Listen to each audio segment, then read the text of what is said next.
Tapi teman-teman, beberapa media juga mengatakan bahwa Inter mempertimbangkan akan langsung membawa Peter Cech ya bergabung di skuad utama di Januari ini. Nah, kalau situasinya seperti itu, kok menurut gua sangat masuk akal ya. Yaitu kita melepas Fratesi ke Roma, lalu mengambil Cech untuk segera bergabung di Januari ini. Cerewetan ceking kita, nyerewetin apa aja. Teman-teman, yang sedang kalian saksikan saat ini adalah Cerewetin Inter. Apa kabar teman-teman semua? Semoga dalam keadaan sehat ya. Karena ini gua udah 4 hari terakhir bener-bener gak enak badan. Bahkan mungkin ini suaranya masih bindang teman-teman.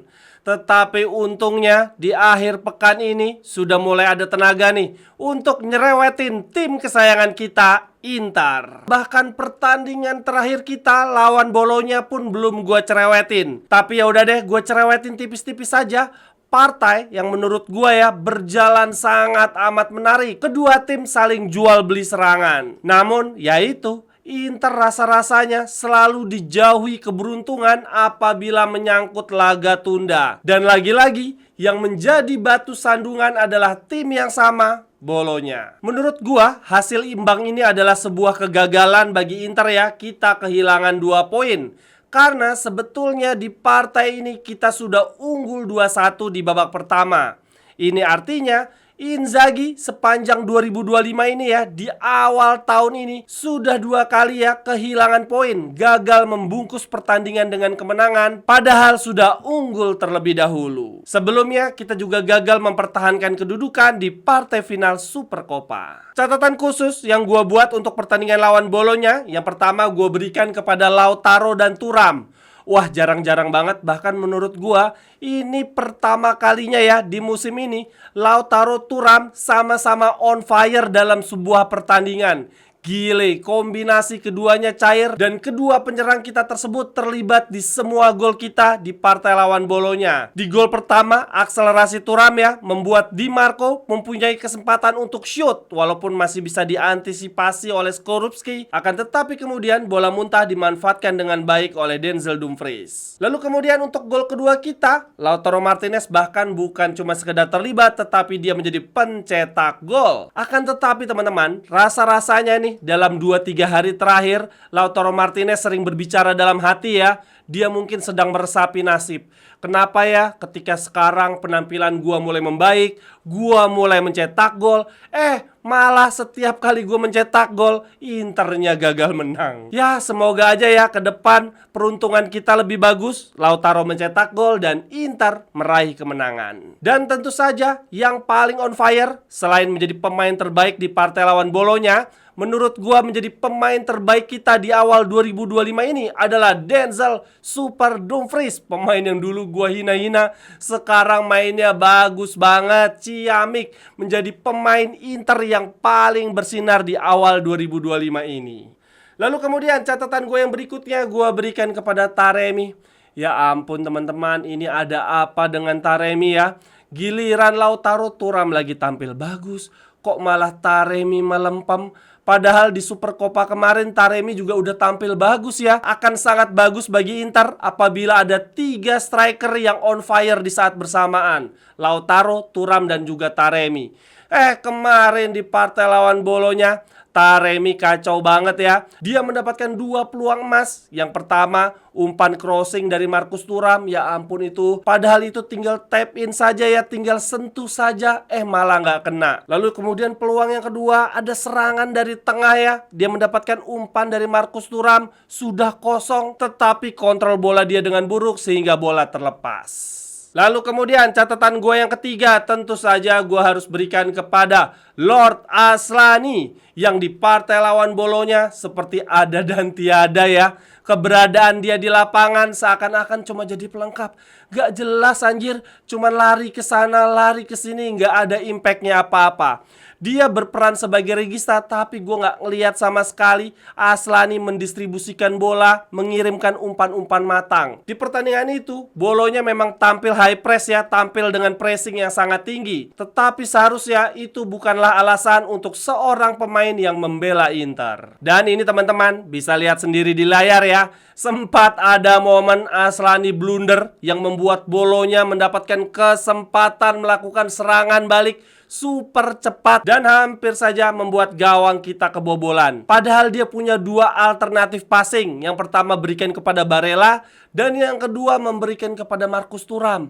Dua-duanya kosong ada di area permainan lawan. Tetapi Aslani lebih milih muter-muter kayak helikopter ya. Dia justru berbelok ke arah kanan, ke arah gawang kita dan bolanya kerebut. Aduh Aslani. Jujur ini kacau banget sih. Ini dia seperti minderan ya, seperti pemain yang gak punya kepercayaan diri. Kemudian catatan yang terakhir untuk partai lawan Bolonya, gua berikan kepada sang wasit yang parah banget teman-teman.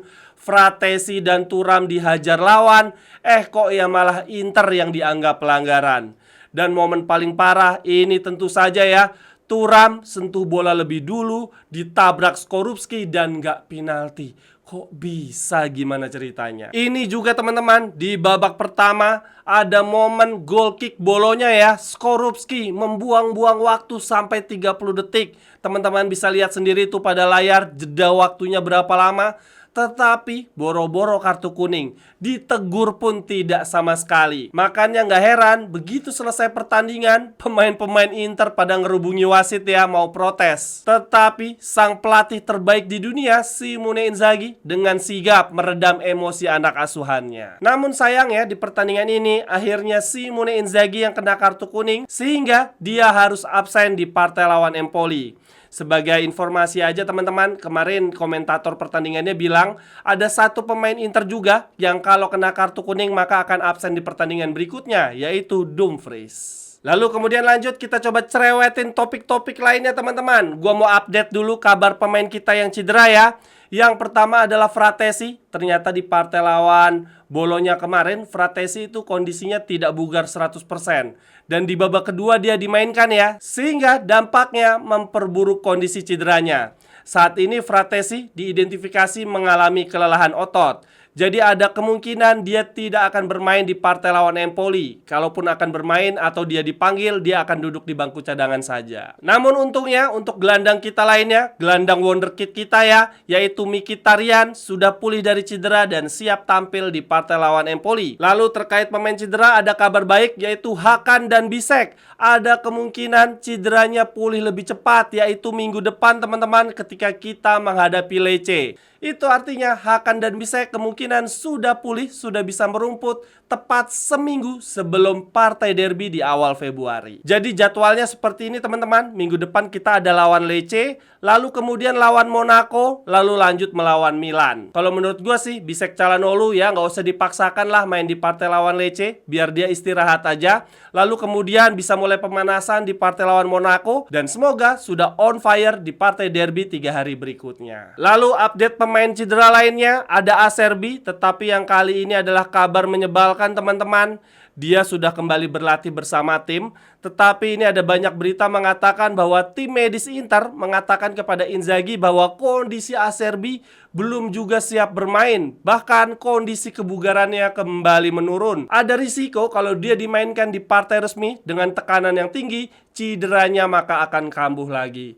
Aduh, Acerbi apa dia harusnya pensiun aja kali ya? Menurut gua ini udah saatnya Marotta Ausilio sadar diri ya, mencari pengganti Acerbi di Januari ini, saat ini juga. Kalau begitu teman-teman, langsung saja kita beralih ke topik berikutnya, yaitu update berita Mercato ya.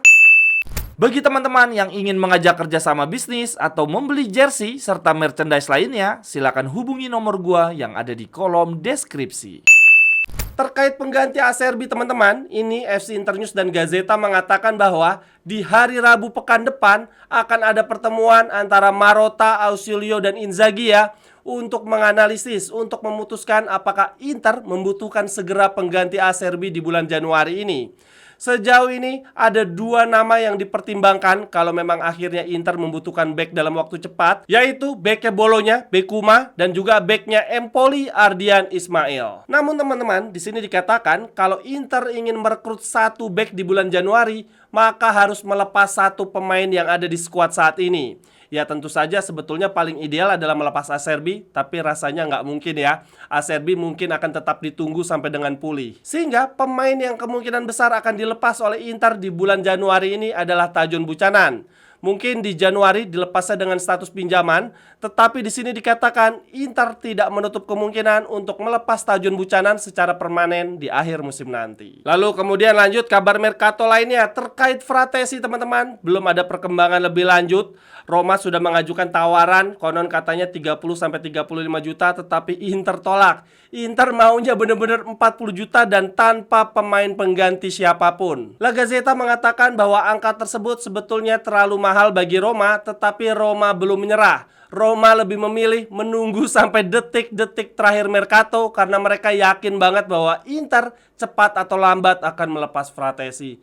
Ya jangan nunggu sampai detik terakhir lah. Nanti malah Inter yang kebingungan sendiri mencari pengganti Fratesi. Nah ini teman-teman terkait Roma, mereka emang gokil sih dalam urusan mercato ya, agresif banget. Ternyata selain pingin Fratesi, mereka juga menginginkan satu pemain Inter lainnya, yaitu Arnautovic, yang mereka proyeksikan untuk menjadi backup dari Dovbyk. Kalau menurut gua ya udahlah kita tuker guling aja, sama-sama untung dan rugi. Fratesi kita tuker Cristante, ya udahlah nggak apa-apa kita rugi ngelepas Fratesi dapetnya Cristante. Akan tetapi untuk Arnautovic ya kita tuker sama Dovbyk, giliran kita yang untung nih untuk pertukaran penyerang. Wah gokil banget sih kalau sampai Dovbyk ke Inter. Gue suka banget lihat penampilannya Dovbyk ya, kayak satpam BCA, keren banget. Jujur teman-teman, ini sebetulnya banyak banget berita mercato tentang Inter ya, tetapi 90% isinya tentang pemain-pemain yang sangat muda, U19 bahkan. Ini sepertinya fokus Marotta saat ini adalah pembentukan tim U23 Inter ya di musim depan. Satu-satunya isu mercato pemain muda yang diproyeksikan untuk masuk skuad utama Inter adalah pemain Dinamo Zagreb berusia 21 tahun, Petar Sušić. Sky Sport bilang begini teman-teman, Inter telah melakukan kontak dengan Dinamo Zagreb mengenai gelandang Petar Sušić. Tujuannya adalah mencapai kesepakatan untuk mengontrak pemain berusia 21 tahun itu sekarang, akan tetapi meninggalkannya di Dinamo dengan status pinjaman sampai dengan akhir musim nanti. Lalu ada media Kroasia juga bilang begini, Inter dan Dinamo Zagreb akan melakukan diskusi lebih serius untuk Petar Sušić dalam beberapa hari mendatang. Nerazzurri diperkirakan akan mengajukan tawaran 15 juta, mahal banget teman-teman, kepada gelandang 21 tahun tersebut agar segera mengontraknya, namun akan tetap meminjamkannya kembali ke Dinamo. Tapi teman-teman, beberapa media juga mengatakan bahwa Inter mempertimbangkan akan langsung membawa Petar Sušić ya bergabung di skuad utama di Januari ini untuk memperkuat komposisi lini tengah kita, yang mana Hakan dan Mkhitaryan mulai sakit-sakitan. Nah, kalau situasinya seperti itu, kok menurut gua sangat masuk akal ya, yaitu kita melepas Fratesi ke Roma, lalu mengambil Sušić untuk segera bergabung di Januari ini. Sekian dulu untuk cerewetin Inter hari ini teman-teman. Terima kasih untuk yang sudah menyaksikan. Sampai ketemu di cerewetan-cerewetan berikutnya. Bye-bye, thank you.